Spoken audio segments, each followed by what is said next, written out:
Thanks for joining us on Nationwide. Today, I'm Elizabeth Omori. Vice President Kashim Shettima has departed Abuja for Beijing, China to represent President Bola Ahmed Tinubu at the upcoming Third Belt and Road Initiative Forum, scheduled to hold from 16th to 18th of October 2023.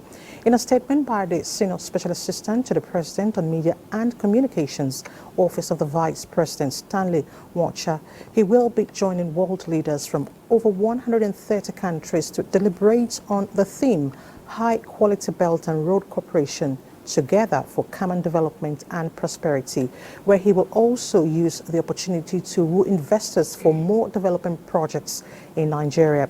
Following his itinerary in China, the Vice President is built to depart for the U.S. to deliver a keynote address at the African Development Bank and World Food Prize, facilitated by Norma Bolong Dialogue. As reactions continue to trail the recent appointment of Olanipekun Olukoyede as the new chairman of the Economic and Financial Crimes Commission, a foundation member of the All Progressives Congress and Director General of the Voice of Nigeria, Osita Okechukwu, appeals to opponents of the appointment to sheath their swords, saying the appointment is a game changer for the anti-graft crusade. In a statement, he maintains that while such appointments might be controversial, it is in conformance with the laws of the land. Moreover, the new chairman is eminently qualified for the position. And the Minister of Niger Delta Development assures people of the region that the President Tinubu administration is committed to tackling the perennial problem of underdevelopment in the oil-rich region. This was during a meeting with leaders of the All Progressives Congress from Edo State. Ekene Ndulu reports. The challenge of development in the Niger Delta region is one that has persisted for decades, and now a task before the Minister of Niger Delta Development, Abubakar Momo. His visits to various states within the region shows the level of dilapidation in the area. APC leaders from Owan East local government area in Edo State are happy the minister is taking proactive steps to tackle challenges in the area. They are requesting for roads rehabilitation and human capital development in their local government area. I beg you, sir, to look at the issue of Owan East. The minister is confident that the Bola Tinubu administration will deliver on promises to the Niger Delta region, but also expressed concern on neglect of local issues by the subnational governments. I therefore believe that in the next 1, 2 to 3 years, there are going to be a lot of changes if we follow meticulously the provisions in the Renewal Hope Agenda with 8 presidential priorities to address the problems we are facing. Promises made. These political leaders are going back with expectations from the government. Ekene Ndulue, NTA News. And the joy of people of Orumba South local government area of Anambra State knew no bounds as Tinubu support group provides palliatives to them. Beneficiaries commended transparency involved in the exercise. Chinyere Fesiokoe tells us more. The rice palliatives distribution targeted at 774 local government areas in Nigeria just began in Anambra State, with Orumba South local government area as the first point of call. It's very unexpected. It's the transparency in the conduct of this activity, of this palliative, is giving me joy. Let them sustain whatever thing they are doing towards to the grassroots. Well, we feel so much and we are happy. Who bring the gift, they are doing fine. We greet them and then to do more. They have seen that the party is moving forward, so I have urged them so that everybody will sit up and do the needful. It's a nationwide program. The beneficiaries used the opportunity to appeal to other well-meaning groups and individuals to take a cue from laudable initiative for a better Nigeria. From Umunze in Orumba South local government area of Anambra State, Chinyere Fesiokoe, NTA News. Now, talking education, aspiring students of engineering and transportation management will soon have space in the Pioneer Transportation University, Daura, Katsina State. This follows the final assessment of the institution by the National Universities Commission as part of preparations for its takeoff. Husseini Suleiman reports. This visit is a response to request for commencement of the academic session of the proposed programs to take off this year. The National University Commission team leader John Merapi Amadou says the commission will look into the quality of all the existing structures and documents to ensure the smooth takeoff. In terms of facilities, in terms of infrastructure, what they have generally is okay, but the final decision is going to be left to the National Universities Commission as arising from the report that will be submitted by the resource persons that. The team of inspectors later went around the lecture halls, laboratories, hostels, and staff quarters, among others. At the moment, I cannot say so number of courses until after the final assessment and the report by the assessors. There are professors in different areas of transportation from different tertiary institutions, specifically universities, from different relevant departments. So it is after their report, then the NUC will notify us. The Vice Chancellor led team on a visit to the former President Muhammad Buhari in his residence and also paid homage to the Emir of Daura, Umar Faruk Umar, in his palace. The former president and the monarch were delighted with the development recorded so far. In Daura, Hussein Suleiman, NTA News. A lecture held at the Federal University Lokoja had the former Chief of Staff at the Presidency, Professor Ibrahim Gambari, emphasized the crucial role of innovation in advancing education for national development.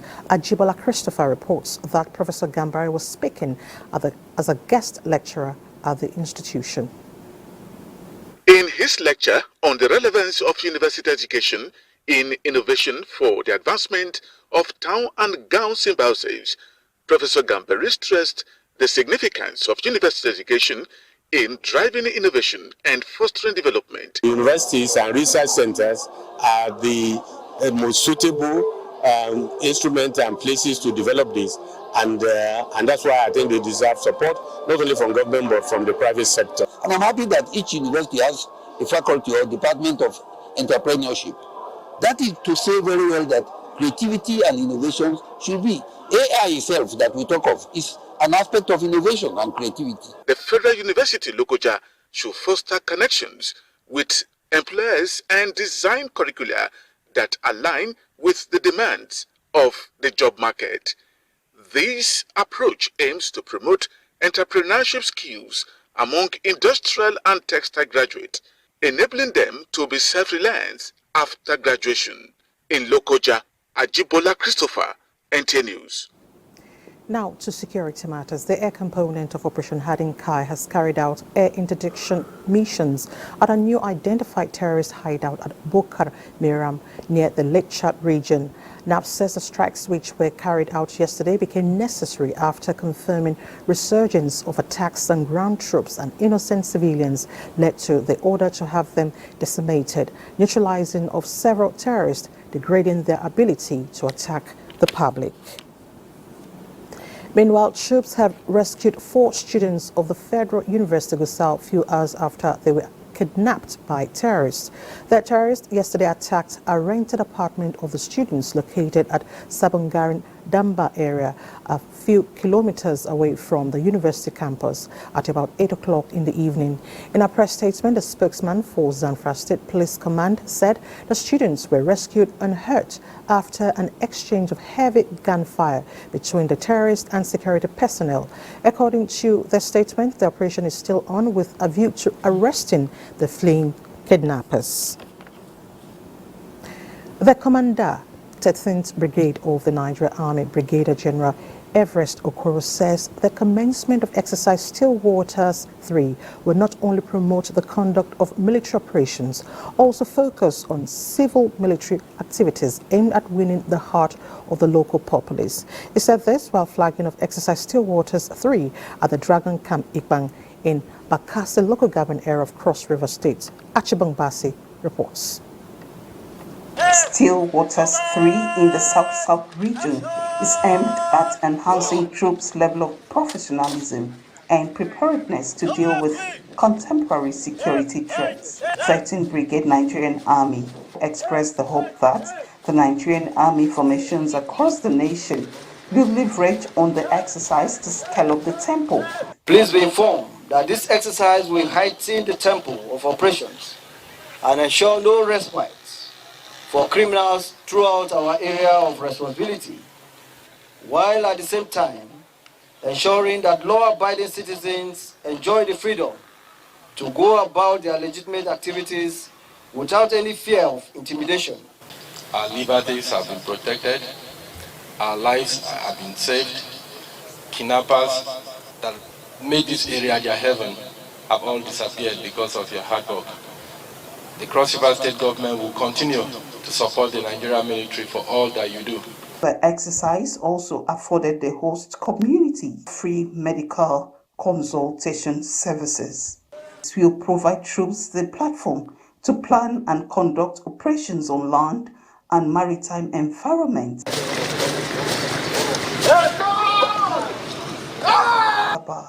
Achibong Basi, NTA News. The National Drug Law Enforcement Agency has taken into custody 2 drug barons, a certain Hakim Babatunde Salami and one Okafor Ikechukwu Williams, arrested with billions of naira worth of illicit drugs seized from them. A statement by the Director Media and Advocacy, Femi Babafemi, says this came on the heels of the arrest of 2 drug traffickers with consignments of cocaine and heroin ingested while heading to Paris and Qatar. Similarly, the NDLEA arrested one more for Ejogu Charles, who was on his way to Doha with 75 cocaine pellets in his stomach, while whom NDLEA says attempted to bribe their officials with $3,000 to obtain his freedom. The NDLEA says it also conducted raids across the country, resulting in the seizure of illicit drugs and counterfeit currencies, also resulting in the prosecution and conviction of various suspects. And for more reports on Nationwide, let's head to Lagos, where Adeola is standing by with some reports. Adeola. Lizzie. To encourage voluntary tax compliance with a view to enhancing infrastructural development across the metropolis is what the Lagos state government has continuously pursued.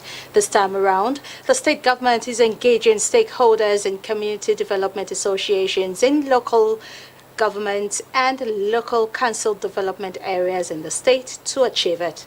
Musa Toliat has the details. It was a platform organized by the Lagos State government to attend to various concerns by residents on land use charge. Commissioner for Finance, Abayomi Oluyomi, was present to address issues raised by the residents. Nobody can dodge land use charge again, starting from December this year in Lagos State because of what we are putting in place. But let me tell you the good news. In the law, majority of us are exempted one way or the other. When you are a pensioner, you are exempted. There was also a session to educate participants on the various platforms available for dispute resolution on land use charge. You are acquiring assets and liabilities. So it is better before you buy that house, tell the owner, let me see your land use charge. So you can deduct it from your payment. Look, it is your responsibility. When you bring in your complaints, we determine the mode of resolution that the matter will take. It could be through administrative resolution, it could be mediation and other forms of alternative dispute resolution, as well as a formal appeal. Participants react to the awareness campaign. We as royal fathers also will do the same to sensitize our people on the importance and the need for them to cooperate with government and to make all the payments that is necessary. This the Lekki LCDA CDC chairman. I will take it to the larger house when we have our CDC meeting on monthly basis. The land use charge is a consolidation of all property and land-based rates and charges payable under land rates in Lagos State. Musa Toliat, NTA News.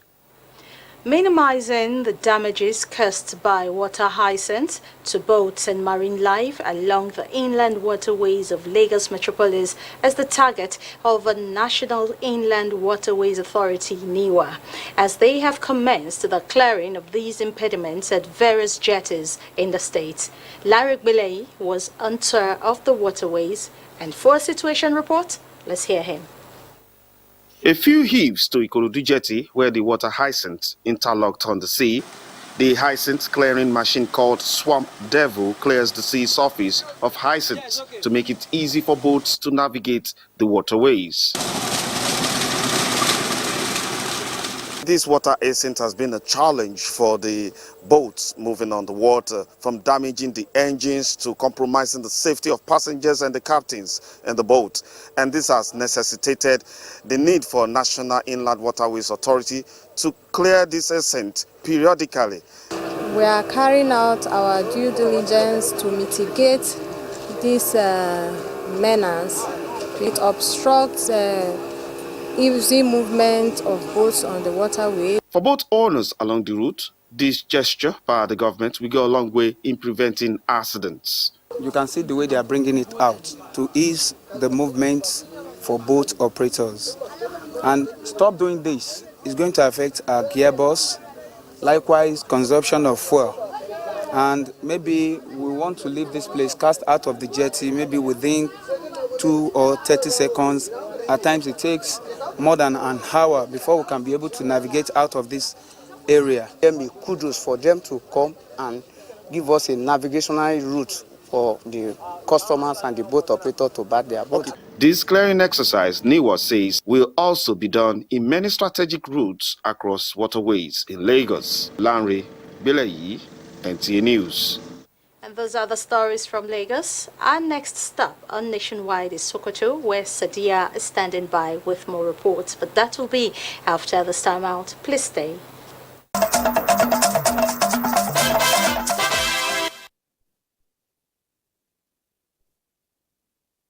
Join us in Sokoto. A committee set up by Sokoto State government has suggested elongation of years of service as one of the measures to enhance public service in the state. The committee is assigned to draft a white paper on the report submitted by a committee that reviewed recent appointment made by the immediate past administration, made the proposal while submitting its report to Governor Ahmed Aliyu Sokoto. Zainab Said Abdul Nasir reports. On September 19, 2023, Governor Ahmed Aliyu set up the committee to draft a white paper sequel to the report earlier submitted by another committee that examined the appointments of permanent secretaries, directors general and other senior civil servants made by the immediate past government.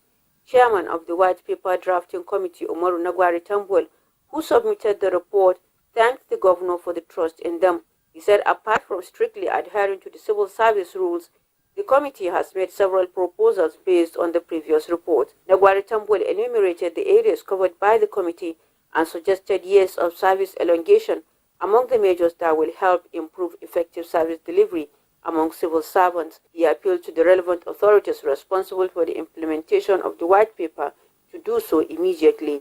This gave us the opportunity to contribute our quota in the efforts for a change and restoration of the dignity of public service in the state. Governor Ahmed Aliyu appreciated the committee members for submitting the draft on time and assured that government would study the recommendations critically for implementation. And I assure you, the government will study your recommendation with the aim of implementing where necessary. Sokoto, Zainab Said Abdul Nasir, NTA News. Zamfara State government has revoked the operational licenses of all private schools operating in the state. The State Commissioner of Education, Science and Technology, Malam Yahaya Madawaki, announced this during a press conference in Gusau. Jamilu Ibrahim has more. The poor public school system, coupled with the rapidly growing size of the population, has arguably become a driver of the growing proliferation of private schools in Nigeria, many of which are perceived as business ventures. Zamfara State is no exception in that regard, as it is now hard to find a street in the state capital, Gusau, without at least a private school located in it. The State Ministry of Education, Science and Technology, however, observed that some of these private schools operate without approval from the relevant bodies responsible for ensuring safety, quality and suitability of the schools, among other irregularities. To this end, the ministry has announced the revocation of licenses of all the private schools operating in the state with immediate effect. The suspension is as a result of deliberate attempt to improve the quality of services being rendered by the schools to the general public. Verification exercise carried out by the ministry and reports by parents have highlighted areas of concern on the effective running of the private schools, which negates the main objectives of their establishment. The commissioner said the ministry has perfected arrangements for the renewal, regularization and issuance of new licenses to certified private schools in the state from 16 October to 6 November 2023. The minister therefore expects cooperation from all members of the association, as default in compliance will attract appropriate sanctions from the regulatory body. Reports show that there are more than 760 private schools operating in Zamfara State, and it is expected that normal academic activities will continue in all the schools without disruption pending the completion of the regularization exercise. In Gusau, Jamilu Ibrahim, NTA News. And that's it from this end. It's now back to Elizabeth in Abuja for more on Nationwide. Thank you so much. Nigeria's reform efforts have been globally acknowledged and applauded, capable of putting the country on the path of economic recovery. Minister of Finance and Coordinating Minister of the Economy, Wale Edun, confirmed this in Marrakesh, Morocco, while briefing journalists on the outcome of Nigeria's participation at the 2023 annual meetings of the World Bank and IMF. Neka Oku reports that the Minister of Finance also left the meeting with a new portfolio. For several days, the Nigerian delegation led by the Minister of Finance actively engaged with various stakeholders and participated in important discussions and panels.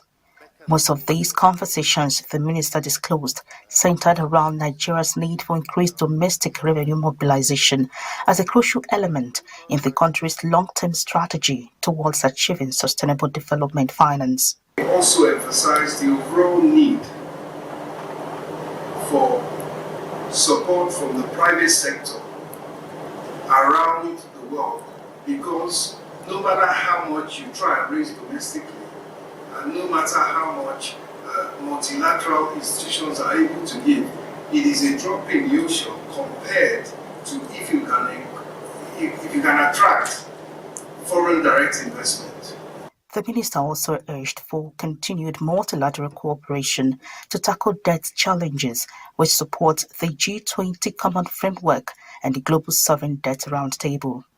Nigeria is not leaving the annual meetings without a new portfolio, having been appointed as chair of the African Governors Forum. It means that Nigeria has the leadership of the African Governors Forum within the World Bank Group. It is Nigeria that will help to set the agenda and push the case, for instance, for a third member of the Board of Governors from Sub-Saharan Africa, so that we have a bigger voice in the governance, we have more representation in the board of the World Bank Group and the IMF.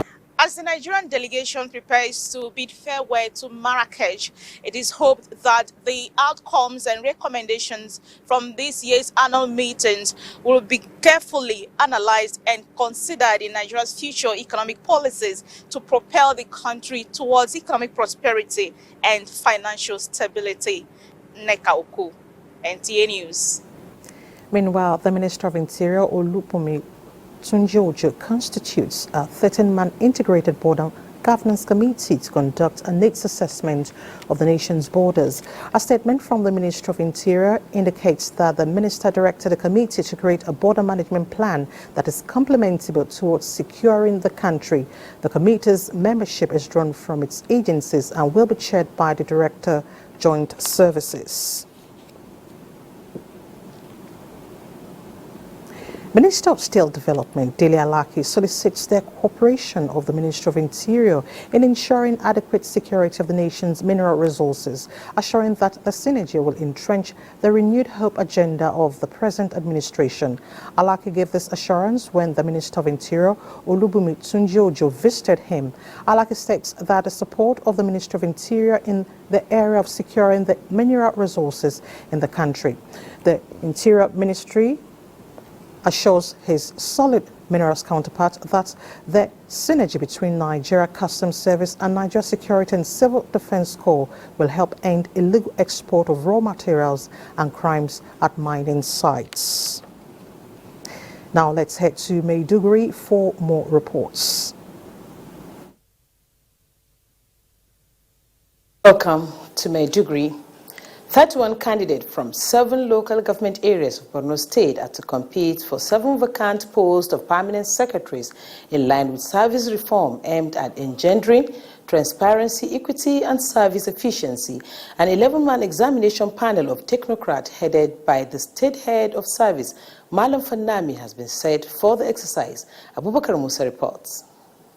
This is the first time Borno State government is introducing pre-examination tutorials and training for those seeking to be appointed as permanent secretaries in the civil service. A brainchild of Borno State Governor, the objective behind the initiative is to reposition the civil service towards becoming a veritable tool for qualitative service delivery to the citizenry.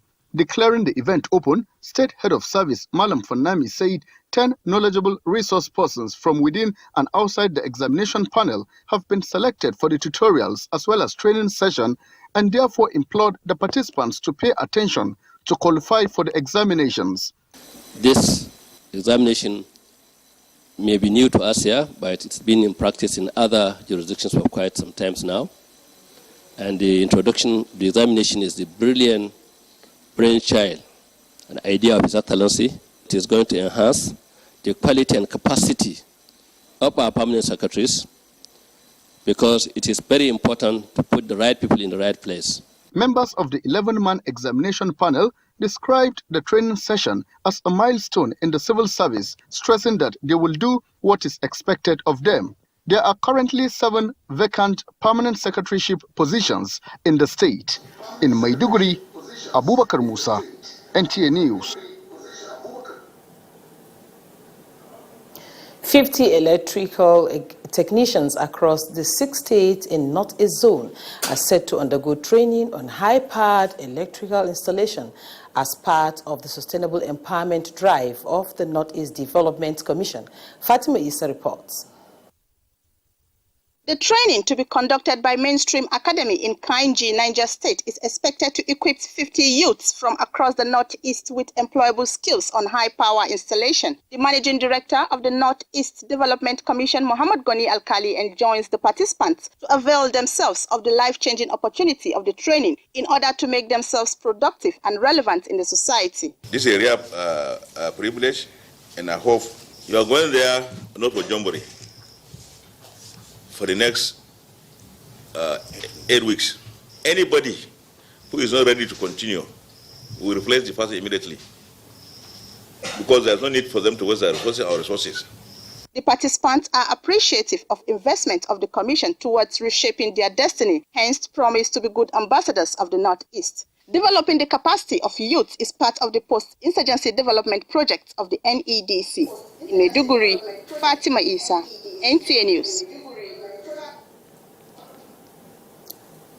Nationwide continues with Elizabeth in Abuja after this time out. Do stay.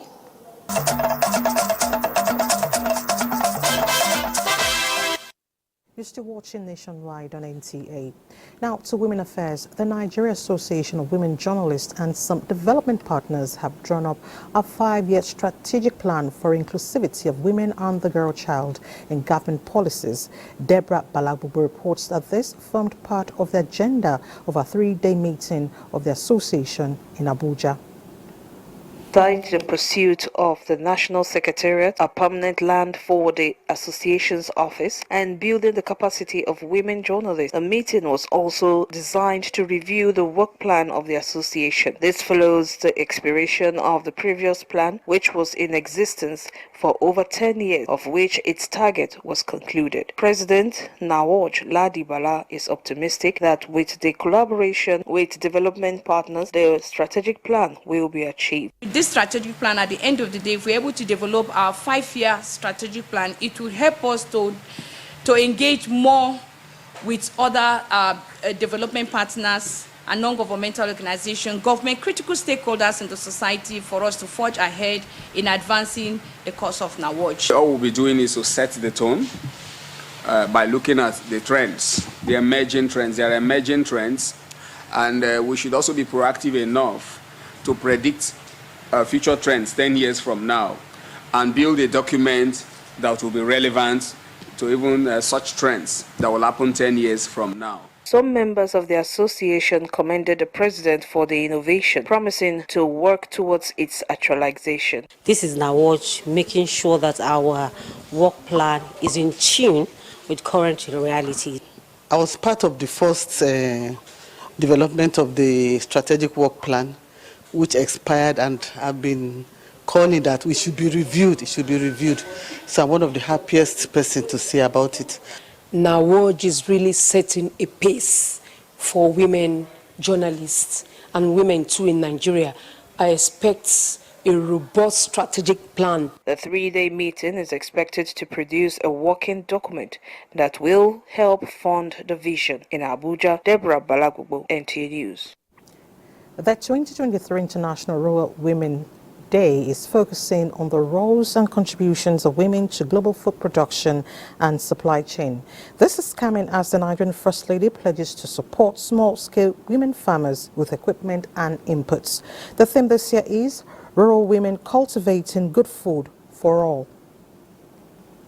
Veronica Ona, a mother of 5, is a native of Mbu Akoti, a farming community in Isuzo local government area of Enugu State.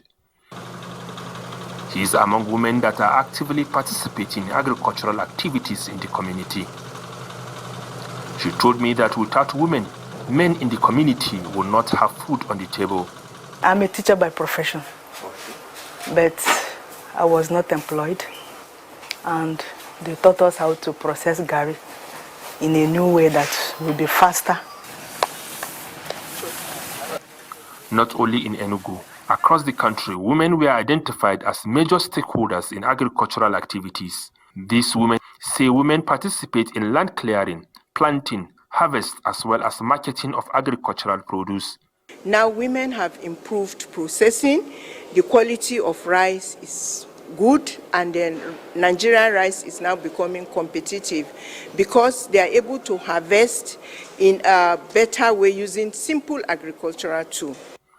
Access to land, finance, including heavy-duty equipment, are identified as major constraints to rural women. To further alleviate some of these challenges, Nigeria's First Lady Oluremi Tinubu is to distribute mechanized farm tools worth 151 million naira to rural women as support to ease difficulties in farming. The First Lady has already volunteered. She is bringing in a lot of agricultural machines to give out to these women. As we are about to give them these tools, teach them, bring the Chinese people that will teach them how to use these tools, let it be something different that will improve their lives. Minister of Agriculture, on the other hand, says the intervention of food security will include women, especially in smart agriculture for climate adaptation. Is to revive and promote home economics and food and nutrition knowledge transfers and practices at the state and local government levels under the watch of the First Lady of the Federal Republic and the First Ladies at state levels for food and nutrition security. The United Nations has set aside 15th of October every year as International Rural Women Day. Musa Aliyu, NTA News. The hand is believed to be the gateway to the mouth, and while hygiene commitment is necessary for a safe and healthy lifestyle, an effective and affordable way to prevent diseases and save life is what the next report attempts to shed light on, with Charles Alpha as our guide. Hand washing, also known as hand hygiene, is the act of cleaning one's hands with soap or hand wash and water to remove viruses, bacterial and microorganisms, dirt, grease or other harmful and unwanted substances stuck to the fingers. Hands, we know, are vehicles where microorganisms are being carried. When soap and water are not available, experts say hand sanitizer, that is at least 60% alcohol in water, can be used. Water, clean water, soap, even some other local materials that serve as soap. In doing this, they also recommend one washes both hands, including the tips of fingers, the palms, the thumbs, and after using the toilet for urination, defecation, cleaning a child, before feeding, and after preparing food. Before you go to the dining hall, what do? You wash your hands. After using the restroom, you wash your hands. When you touch something that is not healthy, you wash your hands. School children are the major targets in this campaign, and my interactions to gauge their knowledge on the subject matter prove profiting. Good hand hygiene is critical for preventing the spread of infectious diseases and helping children lead long, happy lives. It brings a safer environment. It reduces the risk of spreading germs. With this year's theme being clean hands are within reach, hand hygiene experts say is central to preventing the spread of infectious diseases. The total washing process should be 25 seconds so that those hidden bacteria and germs can be properly be off. The coronavirus pandemic was a major turning point on hand washing, and now that some countries have been declared free from the pandemic, hand washing and display of soap and water in public places seem to have disappeared. Doesn't mean we no longer need it. Most important aspect of the prevention of that disease is preaching of hand washing. I don't need to tell you wash your hand anymore. People were washing hands, people were using hand sanitizer, but now the whole thing, because the disease has gone down, the whole thing is, people are now living that habit. 15th of October every year is designated as Global Hand Washing Day after it was first marked in 2008 to re-emphasize the importance of clean hands to a healthy living. Charles Alpha, NTA News. Thank you, Charles, for the reminder. Now, still in the spirit of the 2023 World Sight Day, Optometrists and Dispensing Opticians Board of Nigeria has flagged off an initiative tagged Run to End Blindness. This is another step towards the universal health coverage. Uche Ogochukwu reports. The eye, they say, is the window to the world and so needs quality attention. The Run to End Blindness 3-kilometer marathon race is to take the knowledge of vision and blindness to the locals while giving them free eye screening in line with the federal government's initiative codenamed Jigibola 2.0 agenda. Part of what we want to see is to decentralize it and scale it up nationwide to the states at subnational level and to integrate it within the primary health care.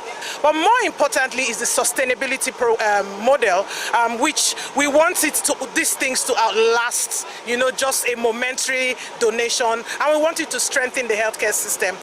Going by the theme of the 2023 World Sight Day, Love Your Eyes at Work, experts here recommended pre-employment eye screening. If you lose vision, it has a lot of socio-economic it causes a lot of socio-economic losses. We all are together to eradicate the blindness from the Nigeria. We have ophthalmologists, we have optometrists, we have ophthalmic nurses, we have dispensing opticians who are licensed, who have been licensed to provide this care, quality care in Nigeria. And so we want the general public to be free to go to any eye hospital. All is geared towards making eye care available, accessible and affordable to all in Nigeria. To cap the event, runners-up were rewarded. Uche Ogochukwu, NTA News. Away from eye care, traditional rulers in Nasarawa State are to engage political and religious leaders as well as opinion leaders to deepen peace building and promote harmony amongst various ethnic groups in their state. This part of resolutions reached at the end of their extraordinary meeting held in Lafia. Ali Tijani reports that the meeting is at the instance of the Emir of Lafia. Leaders have emerged, but the wounds of campaigns are yet to be fully healed, which stakeholders say may affect governance in the state. Fathers of the land under the umbrella of the State Council of Chiefs stepped in Lafia to champion cause for true reconciliation amongst various ethnic groups in the state. Emir of Lafia and Chairman of the State Council of Chiefs, Sidi Bagi Mohammed, presides over the meeting which deliberates on the security situation in the state. The meeting resolves that each traditional ruler should engage his subjects, including the political class and religious leaders in their domain, monitor influx of suspicious persons, and dialogue with aggrieved members of the community. Also, the State Council of Chiefs call on security agencies to arrest and prosecute anyone making unguarded utterances, thereby firming ember of violence as they pledge to interface with relevant government agencies to build sustainable peace in the state. The State Council of Chiefs call on residents in the state to live in peace for development to thrive. In Lafia, Aliu Tijani, NTA News. The Minister of State for Health and Social Welfare, Dr. Tunji Alausa, says the training and retraining of community health workers is top priority of the federal government aimed at addressing maternal and infant mortality in Nigeria. The minister gave the hint while on a working visit to the new head office of Community Health Practitioners Registration Board of Nigeria in Abuja. Salwa Khalil Ibrahim reports. Now, the state of health in Nigeria, it's not where we want it to be. People have worked hard, they've done a lot of things, but we would, everybody will agree with me that we're not where we need to be. We still have one of the highest level of maternal mortality rate in the world. I'm very pragmatic on how we're going to fix all this problem. And this is more prevalent at community health care centers.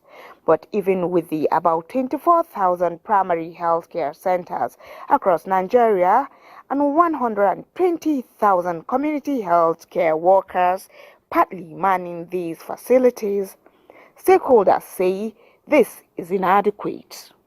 We want government to employ more, equip them with all necessary infrastructures that are required for them to deliver their services. The next thing will be the training and retraining, because there's a lot of new developments in the health sector.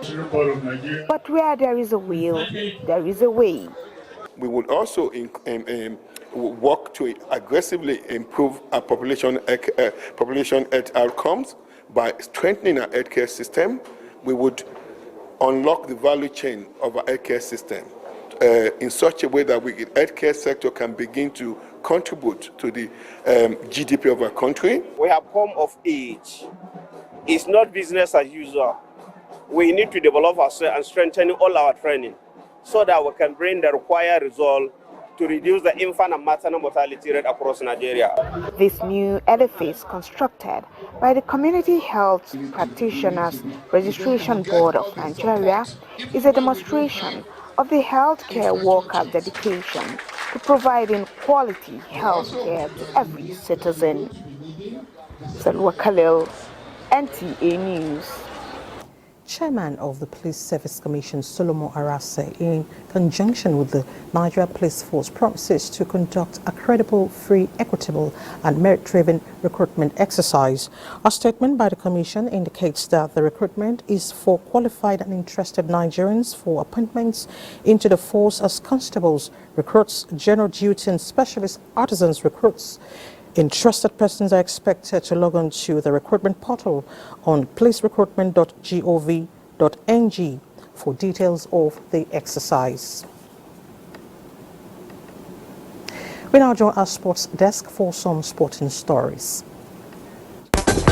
Ebonyi State government has assured of continuous sports support to discover and develop young talent in the state. This was the result following the state's not too impressive performance at the recently concluded National Youth Games in Asaba Delta State. The zeal and how His Excellency is pushing sports. In next game, we are targeting between first and third.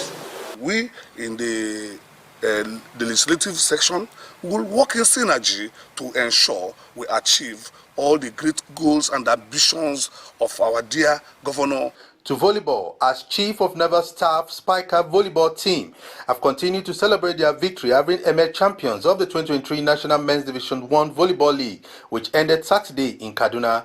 The CSN Spiker beat G-Rank Spiker by 3 sets to love, 25-19, 25-23 and 25-17. With the victory, the team has secured automatic promotion into next year's Nigerian Volleyball Premier League. To badminton, Caroline Adaji emerged winner of the singles event of the maiden edition of the All-Nigerian Female Veteran Badminton Championship in Abuja. The Zaria-based player defeated Abuja-based Taye Ojo 21-3 to claim the championship, which is aimed at celebrating the girl's child. By the grace of God, it's going to be a yearly program to encourage more women into the game of badminton and to encourage women to keep fit. And finally, to football, as the maiden edition of the Melafia football tournament marks its return on Saturday with over 900 players from 32 teams across Southern Senatorial District of Nasarawa State contending for honors. The Peace and Unity Cup witnessed a football fiesta in the opening match, which ended goalless with Obi United and AMD of Doma. By the time you give attention to funding and providing the necessary environment, things will work out. So if we have a policy document, I know the youths made 70% of the Nigerian population. So if you invest so much in that, you engage this 70% in sporting activities. Be rest assured, Nigerians are genius. Trophy and prizes are at stake in the tournament, which runs for 10 weeks. With sports update, Oche Ngbedi, NTA News. And that ends Nationwide today. Thank you so much for your time. I'm Elizabeth Omori. Good evening.